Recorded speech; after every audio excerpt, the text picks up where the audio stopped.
Didn't read it. Reimer's re-aggravated his injury. Bernier played in the minors last night. Reimer's not available to us. Bernier could be available to us. I've made the decision we're going to stick with our plan with Bernie. Got a shutout last night. Felt good about himself in a win. We'll continue with the process there. We're fortunate in our schedule. We play today and we play in a couple days, and then we don't play again until the 15th. In the meantime, you saw it this morning, Sparks and Bibo will carry the load for the Leafs. So with that schedule, do you just hold Reimer out until the third week? Well, I thought I just went through it. I thought there's two guys there that are available for us for the next two games, and then we'll do exactly what we did. We'll try to go through proper protocol with the trainers, with our medical science team, make the decision in the end.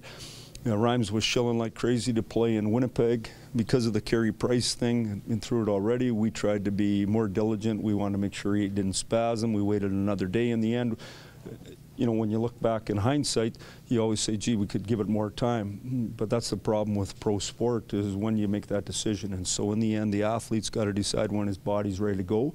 And everyone thought he was ready to go, and obviously he wasn't, because he's back where he was.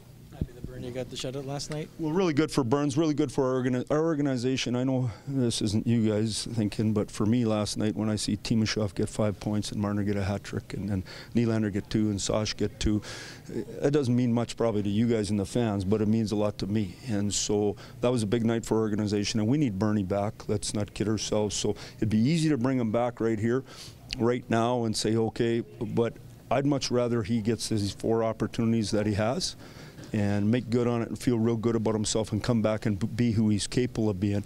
And in the meantime, a little short-term pain is for that. And saying that, Sparks, let's be who you are and see how good Bibo is on the face-off chart, and let's go from there. The oddity in the schedule really help you then, Mike, with just the week off? Well, you know how I complain about it all the time? Now you're not. No, I'm pumped about it right now.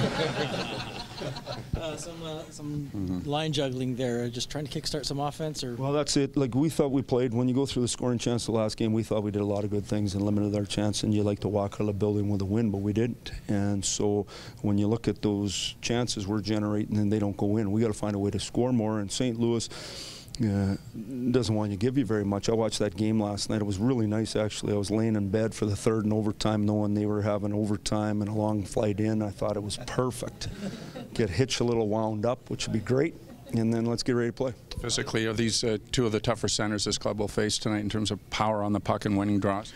Well, I think, you know, when you play top-notch centers each and every night, that's what the league is. If you want to be a top 2 center in the league, you got to look the guy across from you and you got to outplay him. And, you know, just being a fan and watching hockey, I always liked when Sack and Forsberg would play against Fedorov and Yzerman. I thought that was real hockey. There were men out there and competing for every inch, and that's what it is if you want to be a top 2 center in the league.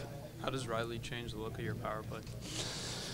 Well, I wasn't very good last game, so we'll give it another go here tonight. I mean, that's a good question. So I'd rather play the 4 forwards, to be honest with you.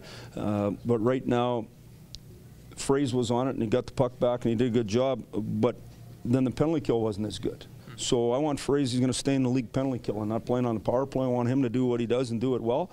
And then we wanted to get Rise there. Eventually, it wasn't going to be right away here. But even in this morning, then it wasn't as smooth as we'd like to be. We'll make a little adjustment here for tonight. St. Louis is hard on the penalty kill.